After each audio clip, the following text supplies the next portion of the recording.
bastard. Couldn't run because of the weight of his load. Still, better a branded than one of us. Poor bastard. Couldn't run because of the weight of his load. Sid! Your new companion appears much more formidable than your uncle. Should I be worried? You haven't been introduced. Jill, Clive has told me much about you. All lies, I'm sure. Your Stolas said that Dalamil has a bandit problem. Indeed. Although, you're a little late. They left with our food and guild days ago. Any idea where they went? The desert's a big place. Your guess is as good as mine. But the fact is, I have more immediate concerns. What did you say to me? What did you say? As if by magic. Let's just say we've yet to reach a consensus about how to solve Dalimil's little problem. And at this rate, it won't be the actions of the bandits which prove to be our undoing. It will be our own.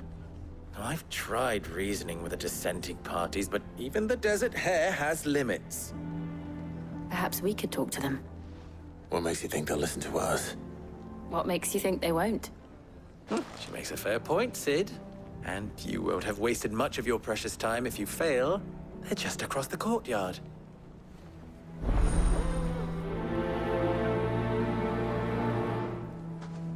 Suppose we just follow the shouting.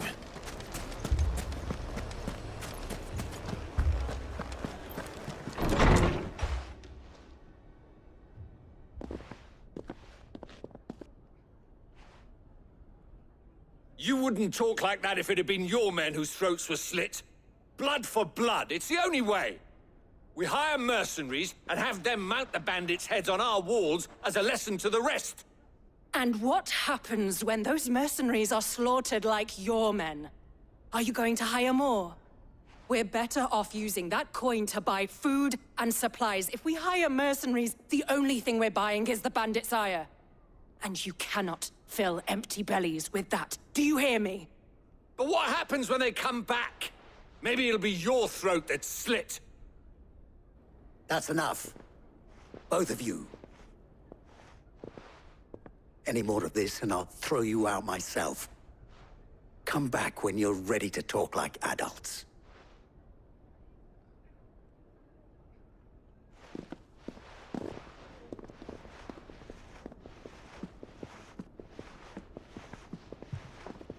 Victor. What's he doing here?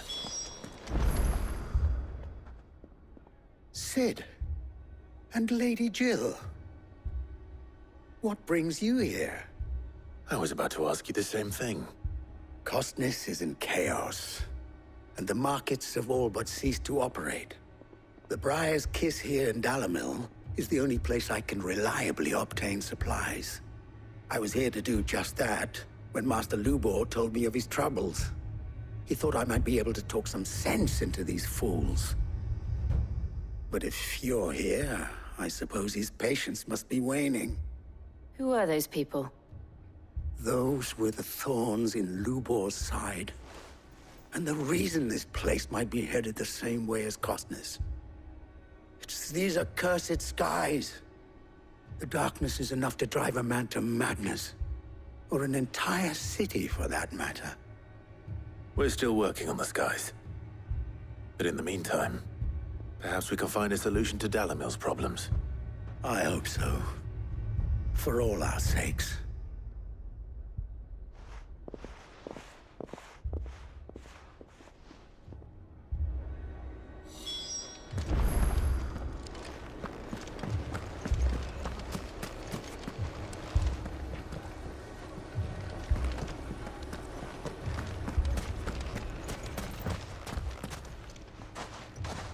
So, you see my predicament?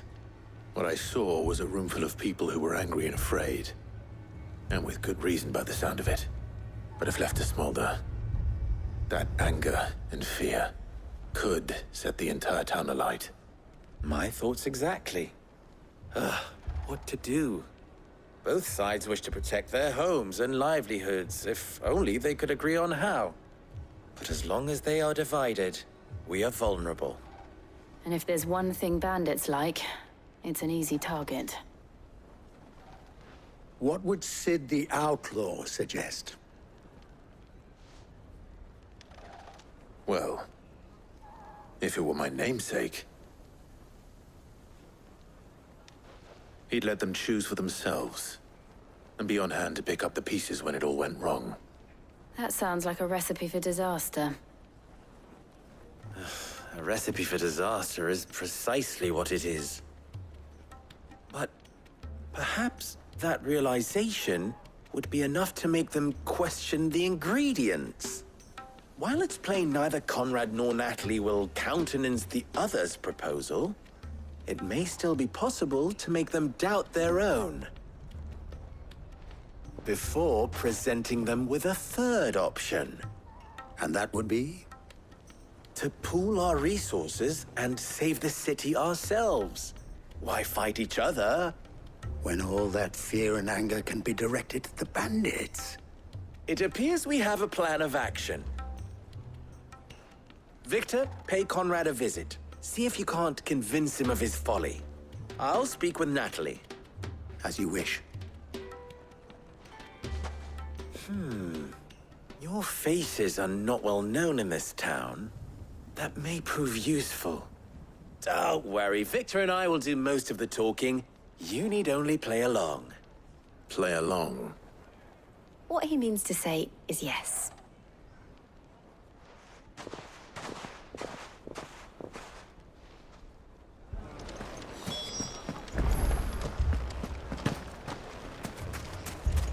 Picture it, Conrad. Your own city guard.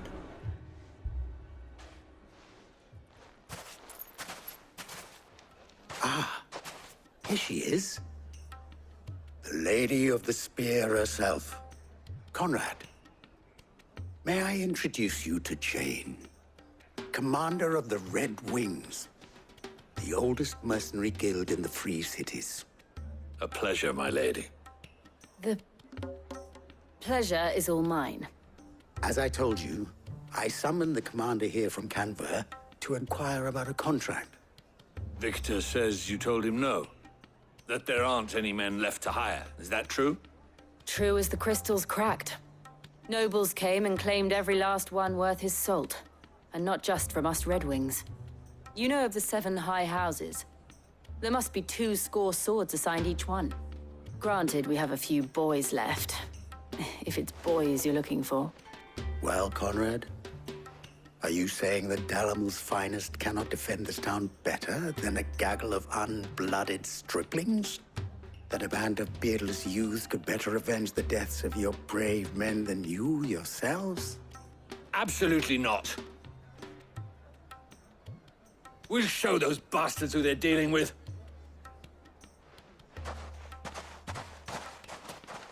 I can't believe that actually worked. Conrad's not what you called the brightest candle in the crypt. And there's a reason why I had you do the talking and not Sid. Well played, my lady.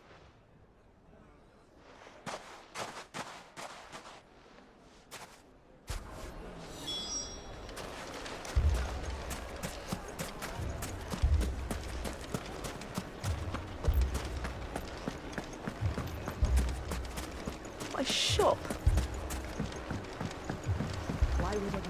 If I had my pickaxe, I would...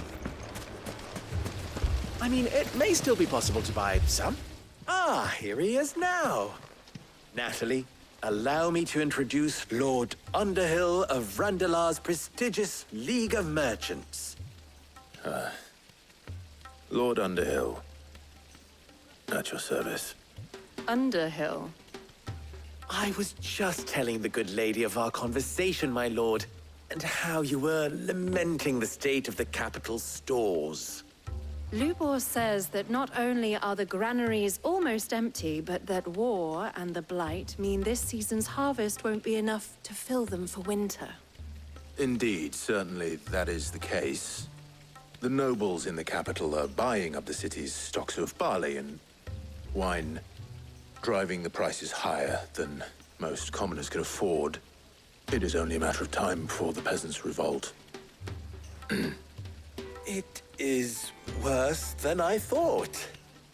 If what Lord Underhill says is true, I fear we have little hope of supplementing our stores, meager though they regrettably are.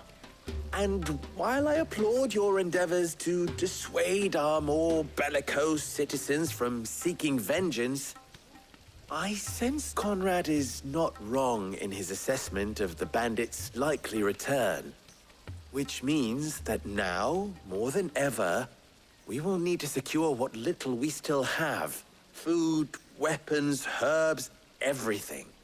If our humble town is to endure not only this hardship, but those that are certain to follow, we must stand united. All right. If it will help to protect my home, I'll do it. But you needn't have gone through this charade.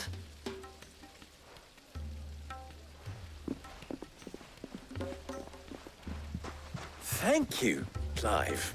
Your performance was nothing if not workmanlike. She saw right through it.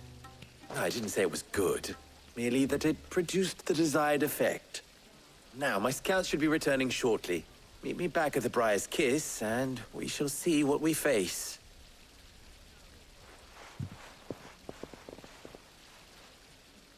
I'm not convinced our roles in this ruse were entirely necessary.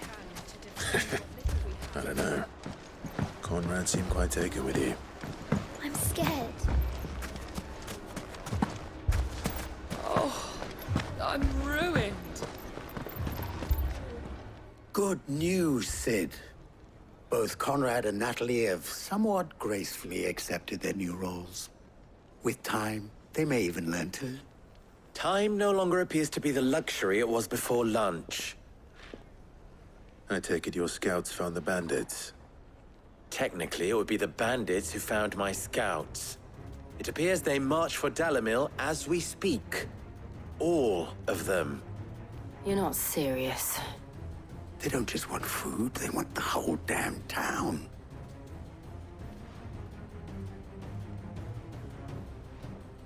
I have a favor to ask.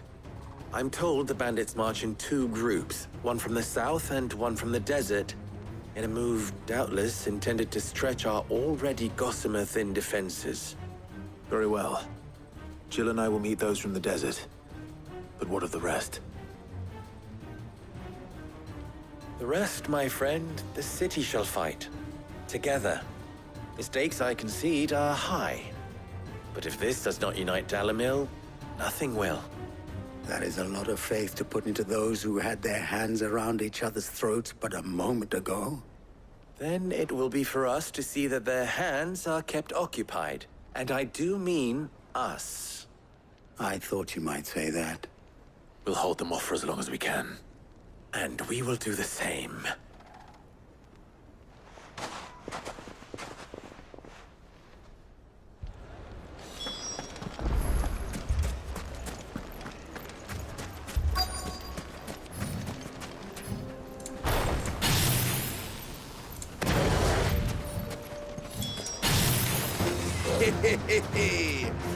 The women folk have come to welcome us. I'll take that one. He's all yours.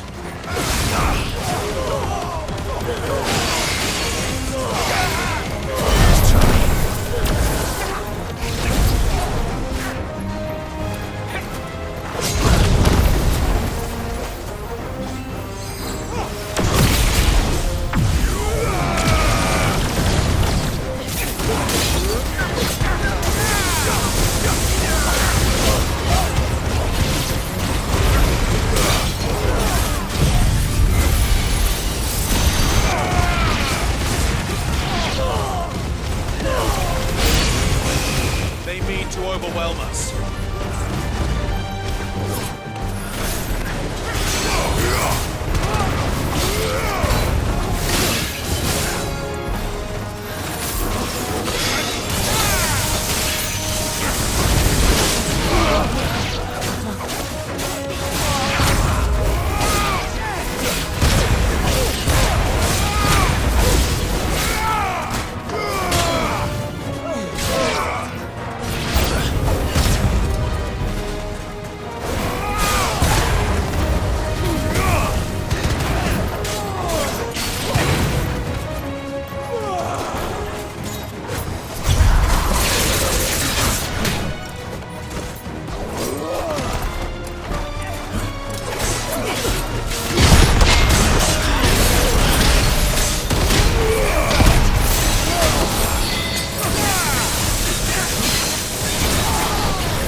The townspeople.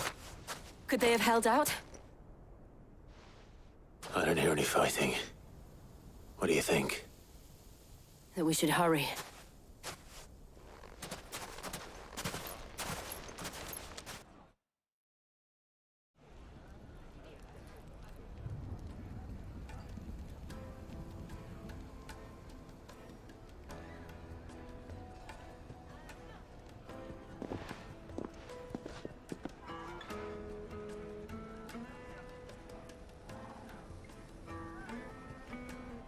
Natalie, I owe you an apology. You did well out there. The inn would have been lost had you not held the line. Without you, there would have been no line to hold. You saved us, Conrad. You saved Dalimil. We all saved Dalimil.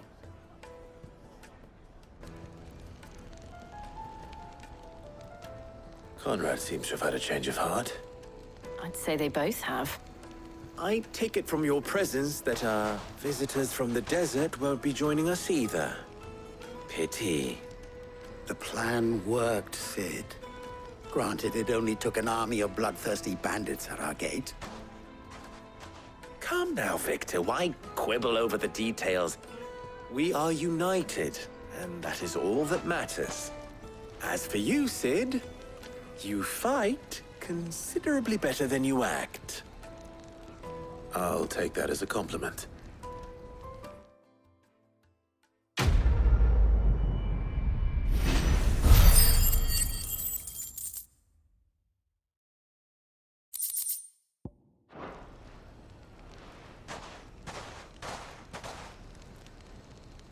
Our friends seem to have things under control. For now, at least. Let's go and put Otto.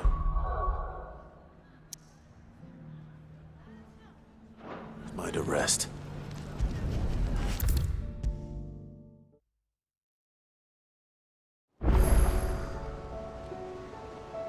Was wondering when you turn up.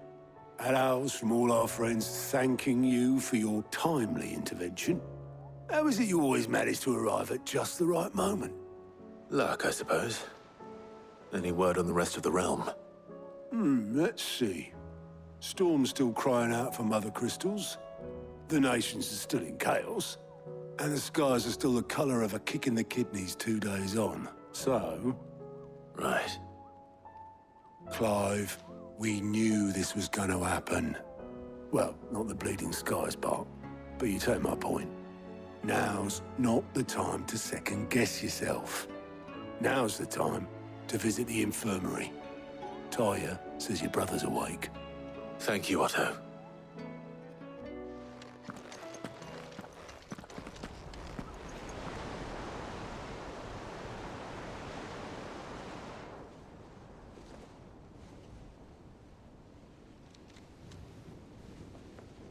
So it was not Sylvester, but Olivier who served as Ultima's puppet.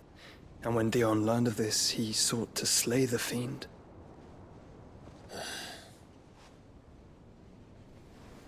Only for his father to take the spear that would have freed him. Enough to drive a man to madness. Small wonder he hasn't stirred. I would be afraid to wake. Had I but reached out to him sooner, warned him of the threat Ultima posed. But now, both an empire and her prince lie broken. Joshua, what do you know of Ultima?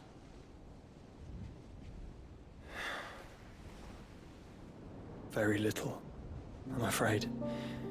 Despite my best efforts. 18 years ago, as I lay buried beneath the rubble of Phoenix Gate, 'twas not death who came for me, but another. And it was while in my rescuer's care, I first heard of Ultima. I've been chasing his shadow ever since. Ultima is driven by some deep, dark purpose, and for whatever reason, it would seem you are crucial to his designs. He will stop at nothing to have you, even if that means toppling an empire. But why me? What possible use could I be to such a creature? That is one of many answers that have eluded me. Yet, I am certain of this. It is not mere chance. You were chosen for a reason. All dominants carry within them the might of an icon. Nigh limitless power that is at once acutely limited. I wield fire, and only fire. And I only ice. 8 wardens for 8 elements. But you, Clive. You are different. You're special. Your abilities begin with the flames of Ifrit. But they do not end there. The fact Ifrit can even exist goes against everything we thought we knew of dominance. Perhaps Ultima has been waiting for one such as you, whose potential is truly limitless. I've encountered that thing several times now. If it or he, as you say, needs me, why hasn't he claimed me as he did the boy? Were I to hazard a guess, I'd say the two of you are somehow incompatible. His mind not properly attuned to your body. His mind? Mind, awareness, spirit, call it what you wish. But I believe Ultima to be an embodiment of the concept. It is why I struggle and fail to contain him here inside me. I'm sorry. Inside you? With every setting sun, I feel my strength wane. And though the Phoenix's flames mend the prison I have made for Ultima, they do so at a cost. We must find a means to bring an end to him before I meet my own. What were you thinking? It was that or let him take Clive. And I've always had a soft spot for my brother. But that doesn't mean you should sacrifice yourself to save me.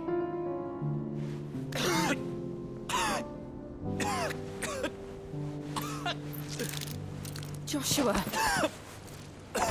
Clive! It's Gav! There's an army of Akashic at the gates of Canver.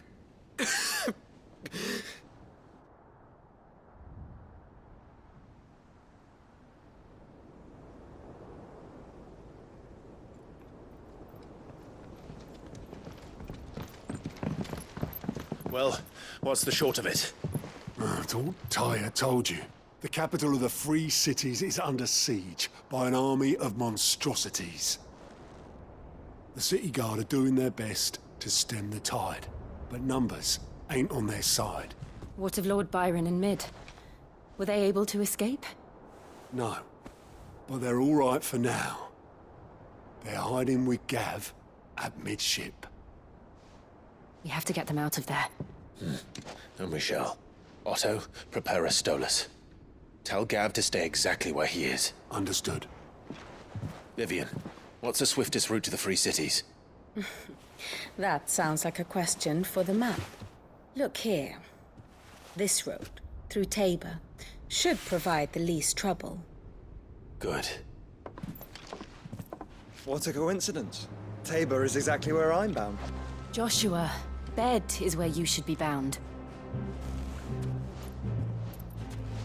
You don't think I told him the exact same thing? Were Tyre not such a talented healer, I would surely have been inclined to agree. But, thanks to her ministrations, I feel I may safely rejoin my attendant, who was to wait for me in Tabor if we became separated. All right, we travel together. Clive! If he stays close to me, he'll be fine. Thank you, brother. I'll look after him.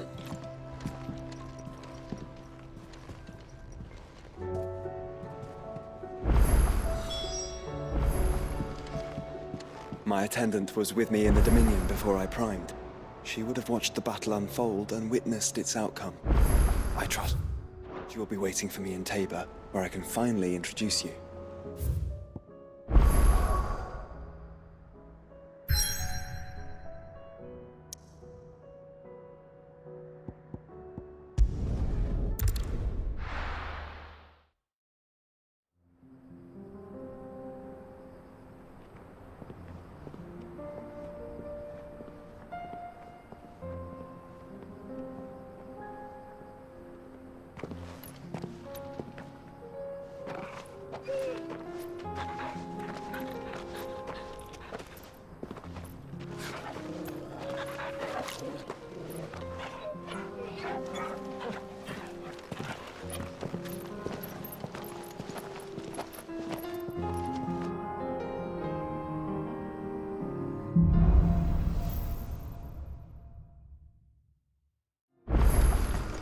It's like a dream. The four of us out walking like we used to. Enjoying this, are you? Gav and the others could be in danger as we speak. You're right. I'm sorry. Yote is a fine scout. If Campbell was attacked, she will already have begun gathering information. Tabor isn't far. We should pick up the pace. Yeah!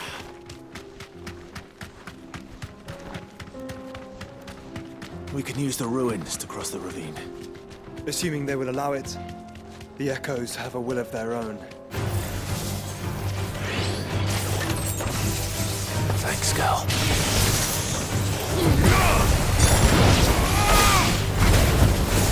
Soil and stone!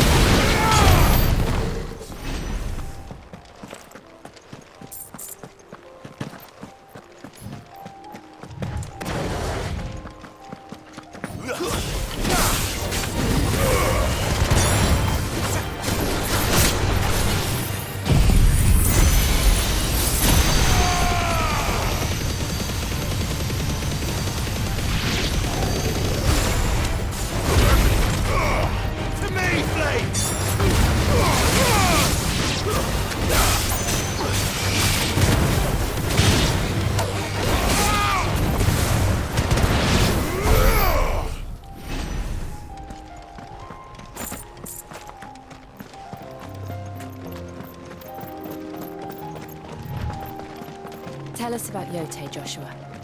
She's strong-willed, loyal, and deadly with a blade. Much like Clive, but with better manners.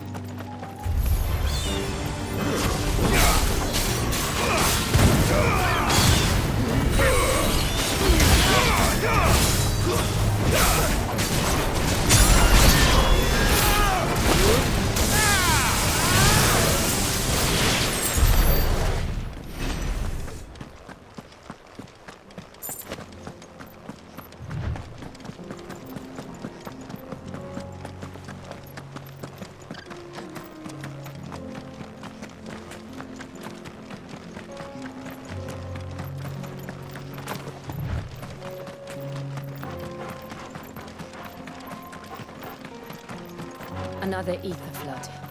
They're everywhere now. We can't go around it.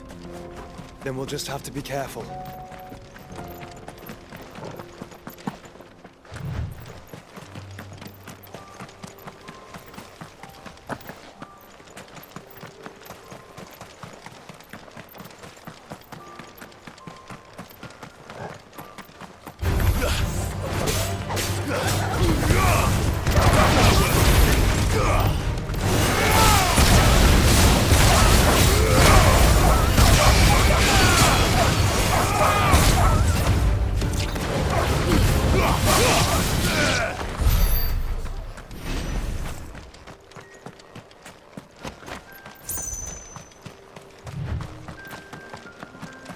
We're nearly there. Have you been to Tabor before? There are a few places I haven't.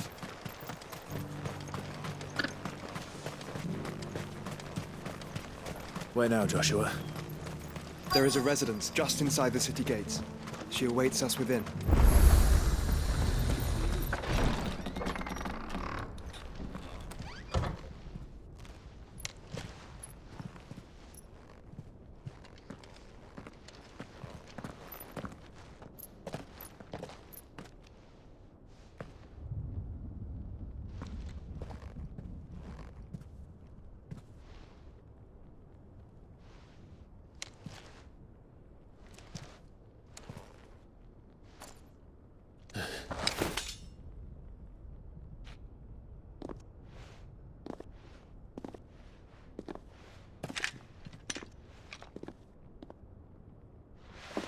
My Lord Marquis, it is an honor. I am Yote, Knight of the Undying, charged with the protection of His Grace Joshua Rosfield, Keeper of the Flame of the Phoenix. Of course. It all makes sense now. Would you care to elaborate? The Undying are loyal servants to the ducal throne. Or more specifically, to its heir. They have served our family for generations, albeit from the shadows. Since their inception, they have been tasked with the preservation and enactment of the rites of ancestral communion. After the events at Phoenix Gate, it was the Undying who delivered me to safety. And since the day I left Rosaria, Yotei has been my constant companion and protector. Without her sword, I would not have survived my journey across the realm. Rise, Lady Yotei.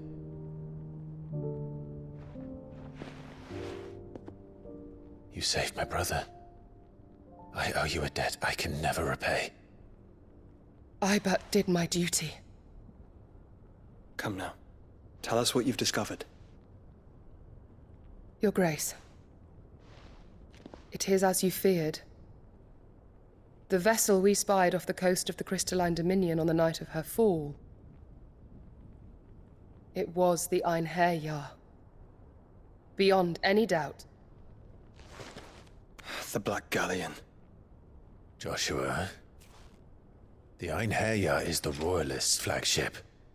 What business would they have in the Dominion?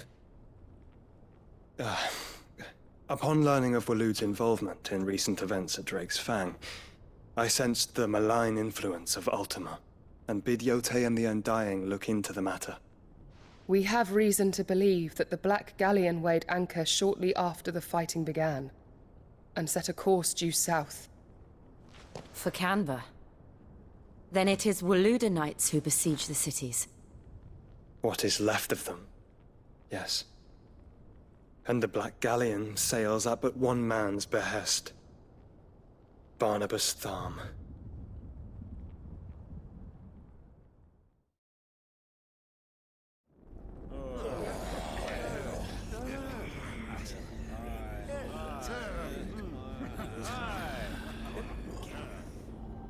But are we truly safe here in the Agora?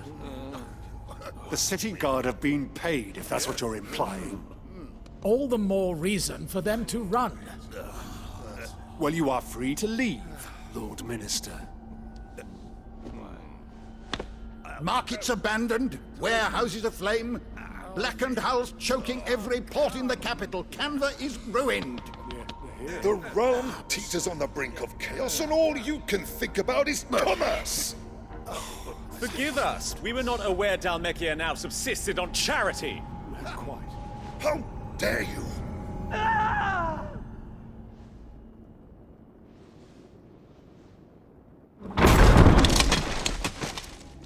Distinguished members of the Council, you must forgive His Majesty this intrusion.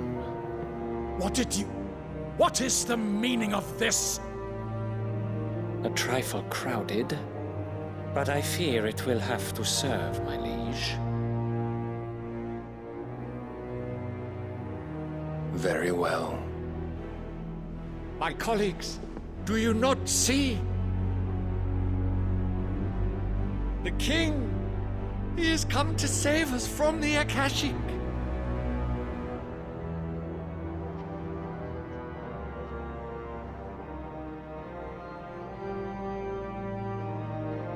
He is a gift from the heavens, divine intervention, our very salvation. And of course, if it is compensation he requires, we would be most willing to negotiate a fair price for services rendered. Fools! Your ignorance unbecomes you. Your Majesty, correct me if I'm wrong, but I would swear that the fiends washing the cobbles of Canva with the blood of her citizens wear the colors of Waloed. Ha! So you do not deny it. Guards, fetter them, and see our guests to the dungeons!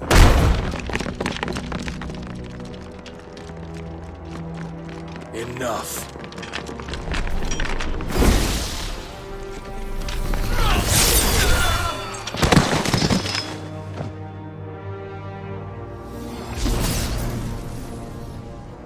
pathetic creatures.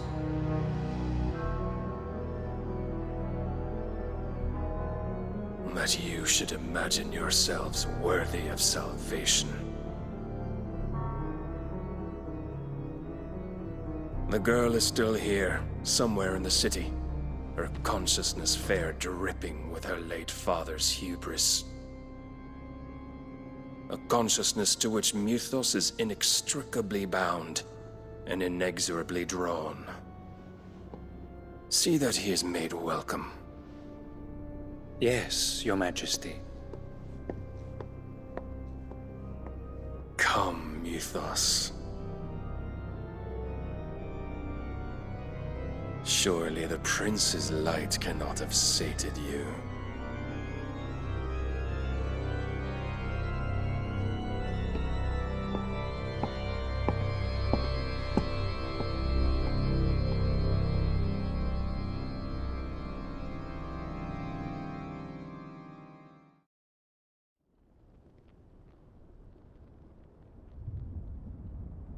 So then, how long has Waloed been under Ultima's control? How long indeed? Based on what we know of Barnabas's actions, I would guess some few years, mayhap more. But to what end? What does Ultima want? The tapestry. Show them.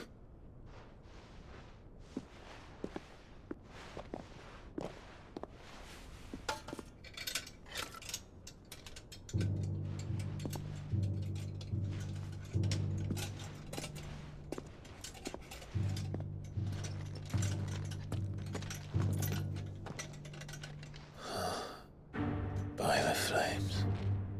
Phoenix Gate, Drake's Breath, and now here. But what is it?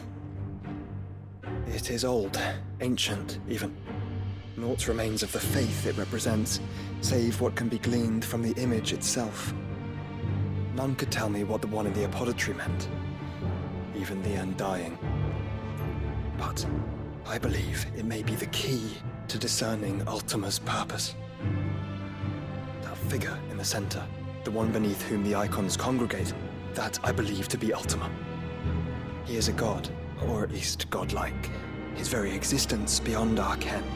The icons, and by extension their dominance, are meant to be his subjects, and while some, like Barnabas, have accepted this role, others have rejected it. Like you, Clive, which is rather inconvenient, as it appears he needs you most of all. And gods don't like to be disobeyed. No, I don't suppose they do. Clive, may I tell Yote of the lake? By all means. Yote, I will be accompanying my brother to the Free Cities. Whilst we are afield, I would have you watch over those Clive has made his wards. Omielos delan tuisag ilith. Though well concealed, the hideaway lacks trained fighters to defend its occupants should they be discovered. But it is my duty to... As it has ever been my brother's duty, remember. If that is your wish, Your Grace. But please be safe. If aught were to befall you, You have my word.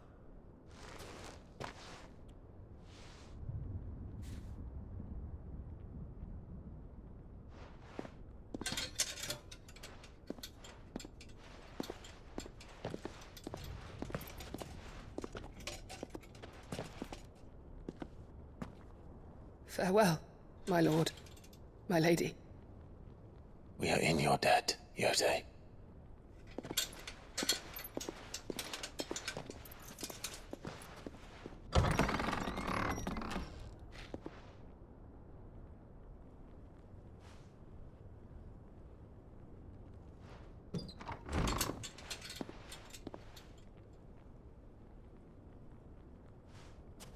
Let's find our friends.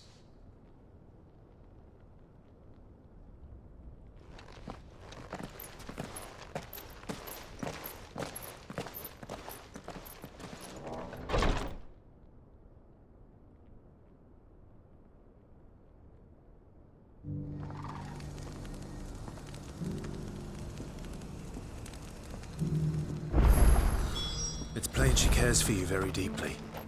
And I her, which is why I had to let her go. Heed her call.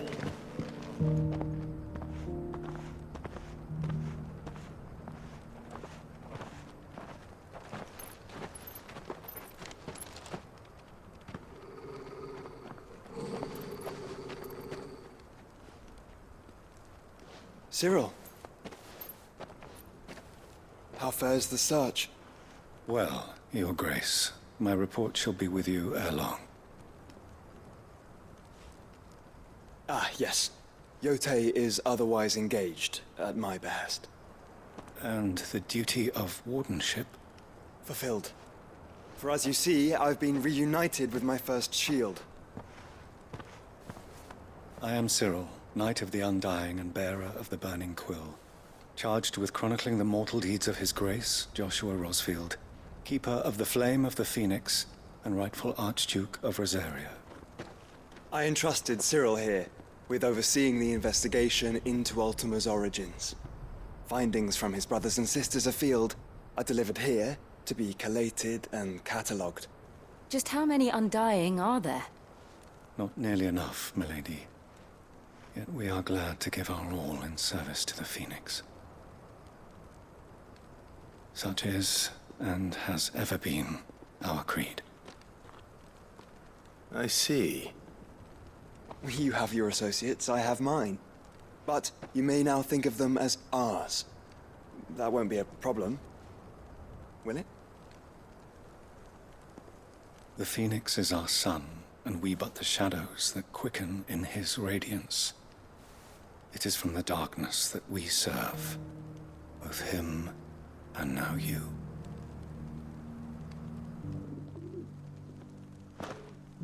Pray accept this token.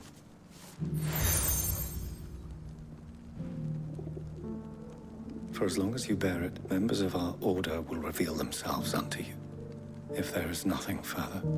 No. You are dismissed. Your Grace.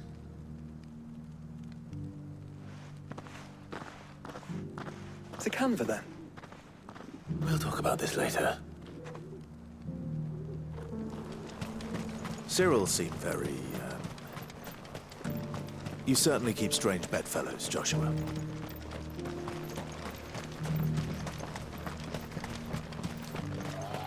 The Free City is under siege.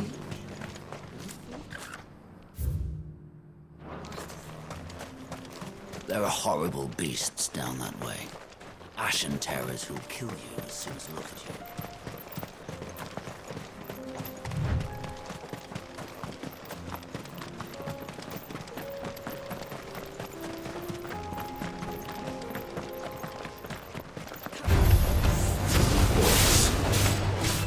Then let us be rid of them.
Clive.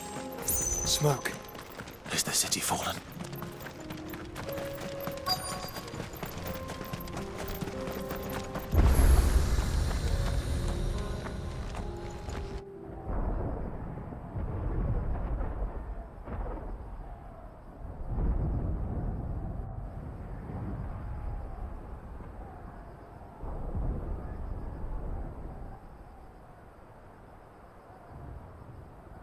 The free men are still holding their own, then.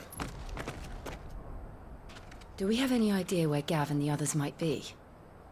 There's a warehouse near the docks where we agreed to meet if there was any trouble. We should hurry.